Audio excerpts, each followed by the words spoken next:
Hi, class. This is Professor Smith. I'm going to be doing a movie on normal distribution, finding a raw score. The distribution of scores in a standardized aptitude test is approximately normal, with a mean of 480 and a standard deviation of 95. What's the minimum score needed to be in the top 5% of the test? Carry your intermediate computations to at least 4 decimal places and round your answer to the nearest integer. So I'm going to use the annotation tool with Zoom to capture the information that is given in order for us to solve this problem. They tell us that we have a normal distribution. They also tell us that we have a mean of 480 and a standard deviation of 95.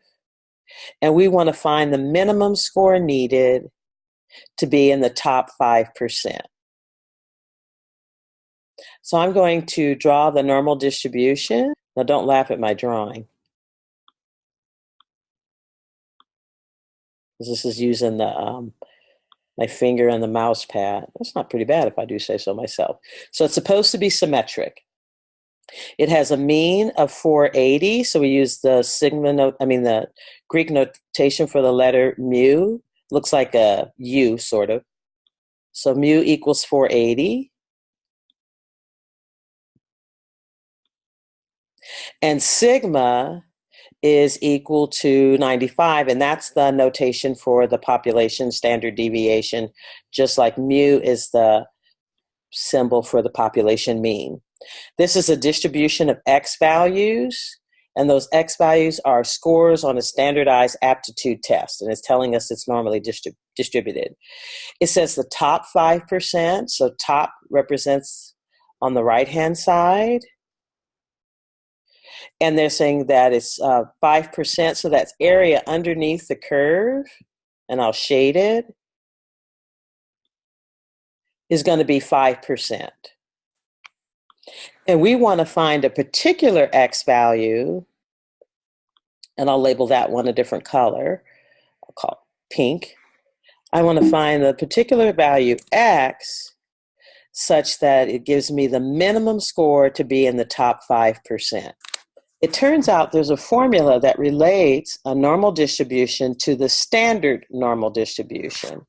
So the normal distribution in our particular case is X, and we want to go from X, actually we really want to go from Z, but we want to see the relationship between the normal distribution X and the standard normal distribution Z. And it turns out the formula that relates those two is given by Z equal to X minus mu all over sigma. In our particular case, we don't know the X score, nor do we know the Z score, but we do know mu and sigma. They tell us that the mean is 480 and the standard deviation is 95. But it turns out we can determine what the Z score is.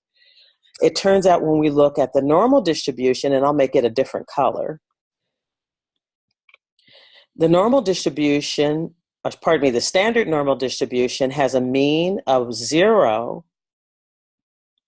and a standard deviation of 1. So when I look at the standard normal distribution, it's again bell-shaped, but this one's going to have a tighter or a more close-in curve to the mean mu equal to 0. It's supposed to be symmetric. Doesn't that look beautiful and symmetric? It is. So both sides should look about the same. It turns out the 5% that we have represented in the normal distribution for our raw scores X should be the same percentage for our standard normal scores. So let's highlight that as well. So this area to the right should also be 5%. There is a button on the ALEKS calculator that allows us to find the Z score when we know that the area to the right is 5%.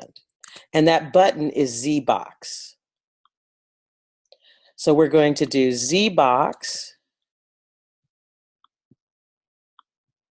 of 0.05, representing 5% as 0.05. So we select the ALEKS calculator and find that value. So Z box of 0.05. It says round your intermediate computations to 4 decimal places. So let's round that Z-score to 4 decimal places. 1, 2, 3, 4. Go to the 5th place. And the 5 will increase the previous digit by 1. So it'll be 1.6449. So this Z-score, that's that cutoff for 5%, is equal to 1.6449.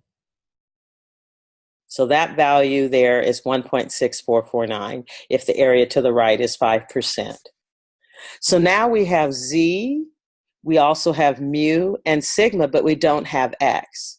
So, and that's what we're asked to find, that minimum raw score X. So let's go ahead and solve this equation for X. So I'm going to multiply both sides by sigma. So sigma on the right, it'll cancel.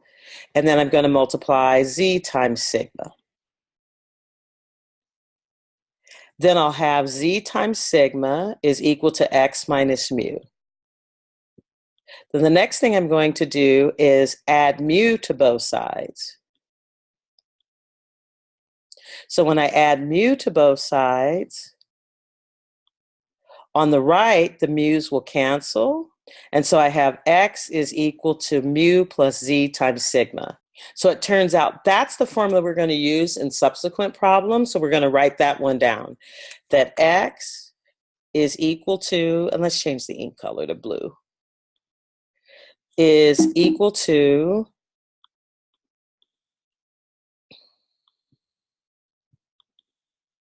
mu plus Z times sigma. So I'll fix my little mu here so it looks more mu-ish. Oh dearie, it's the wrong color.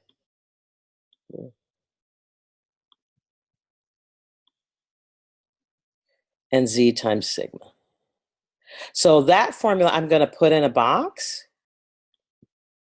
And that's the formula that we're going to use. So step 1, we're going to label our normal distribution with its mean, its standard deviation, and either the top 5% or bottom 5%. And sometimes they use different terminology, but we're going to label our graph representing what we're looking to find, that raw score of X, such that it's the minimum value for the top 5%. So step 1, draw that picture. Step 2, find the Z-score that corresponds to that shaded region using Z-box. Step 3, use the formula X equal mu plus Z times sigma in order to find the raw score. So let's go ahead and substitute those values in. Now we're going to substitute in our values using our ALEKS calculator. So in our formula, we have that X equals mu, which is 480, plus Z, which is 1.6449, times sigma, which was 95.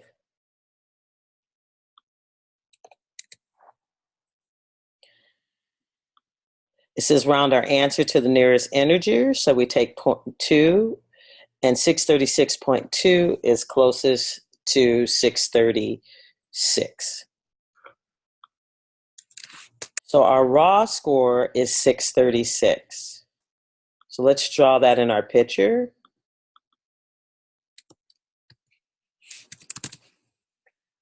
So that's the minimum score such that it's in the top 5%. It's bigger than 480, that lets us know it's on the right-hand side, and then in that top 5%. This concludes part 1 of normal distribution finding a raw score. I'll continue with part 2 next.